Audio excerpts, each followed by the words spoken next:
ദൈവതിരുനാമം മഹത്വപ്പെടട്ടെ. ഏവർക്കും ശുഭദിനം ആശംസിക്കുന്നു. ശുഭചിന്തയിലേക്ക് നമുക്ക് പ്രവേശിക്കാം. ബുദ്ധിയുള്ള തവളയെക്കുറിച്ച് ഒരു കഥയുണ്ട്.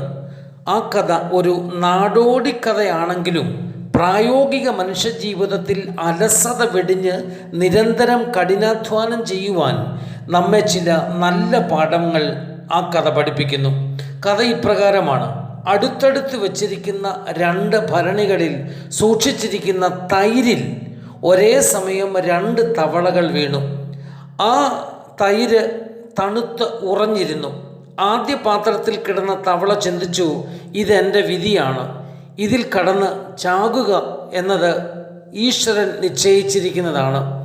എന്നാൽ രണ്ടാമത്തെ പാത്രത്തിൽ വീണ തവള സ്വയം ചിന്തിച്ചു, ഈ ഊരാക്കുടുക്കിൽ നിന്നും എങ്ങനെയെങ്കിലും രക്ഷപ്പെടണം. ഈ ഭരണിയിൽ കിടന്ന് മുങ്ങിച്ചാകാനുള്ളതല്ല എൻ്റെ ജീവിതം. പുറത്തേക്ക് ചാടിപ്പോകണം, എന്തെങ്കിലും വഴി കണ്ടെത്തണം. നിസ്സഹായനായി ഇതിനുള്ളിൽ കിടന്നാൽ എൻ്റെ നല്ല നാളെ ഇല്ലാതാകും.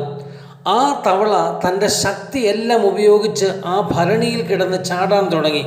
കുറേ സമയം ചാട്ടം തുടർന്നു.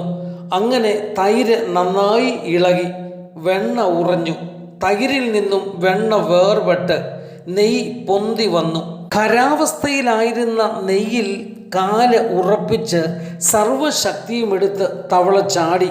തൻ്റെ ആദ്യ പ്രയത്നം തന്നെ വിജയത്തിൽ എത്തിച്ചേർന്നു. കുപ്പിയുടെ പുറത്തേക്ക് തവള എത്തി. ഈ തവളകൾ നമ്മെ പഠിപ്പിക്കുന്ന പാഠം, ഒന്നാമത് ചിന്ത. സച്ചിന്തയിൽ ഉറച്ചു നിൽക്കാൻ നാം ശ്രമിക്കണം. രണ്ടാമത്തത്, ചിന്ത പ്രവൃത്തിയിലേക്ക് നമ്മെ കൊണ്ടുവരും. ആ പ്രവൃത്തിയും സച്ചിന്തയുടെ പശ്ചാത്തലത്തിൽ ആണെങ്കിൽ ശ്രേഷ്ഠതയുള്ള പ്രവൃത്തിയായി അത് രൂപപ്പെടും.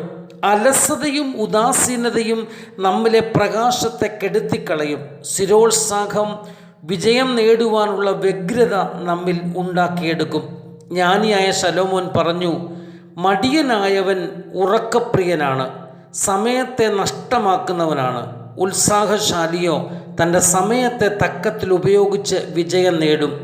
കൈകെട്ടി കുറേ കൂടി ഉറങ്ങാം എന്നത് അലസൻ്റെ മുദ്രാവാക്യമാണ്. കൊയ്ത്ത് കാലത്ത് സമയത്തെ തക്കത്തിൽ ഉപയോഗിക്കുക എന്നത് ഉത്സാഹശാലിയുടെ മുദ്രാവാക്യവുമാണ്. ചലനാത്മകമായി നമ്മുടെ ജീവിതത്തെ ശ്രേഷ്ഠതയിലേക്ക് നയിക്കണമെങ്കിൽ നാം ദിനംതോറും ഉത്സാഹമതികളായി തീരണം. ദൈവിക ദാനം ജീവനും ജീവിതവുമാണ്. ദൈവം തരുന്ന അവസരങ്ങളും ദൈവദാനം തന്നെയാണ്. നല്ല അവസരങ്ങളെ നന്മയ്ക്കായി ഉപയോഗിക്കാം. നമ്മുടെ സമയത്തെ ജീവിതം സുന്ദരമാക്കാനുള്ള പടികളായി രൂപപ്പെടുത്താം. സർവശക്തൻ നമ്മെ അനുഗ്രഹിക്കട്ടെ. ശുഭദിനം. നന്ദി.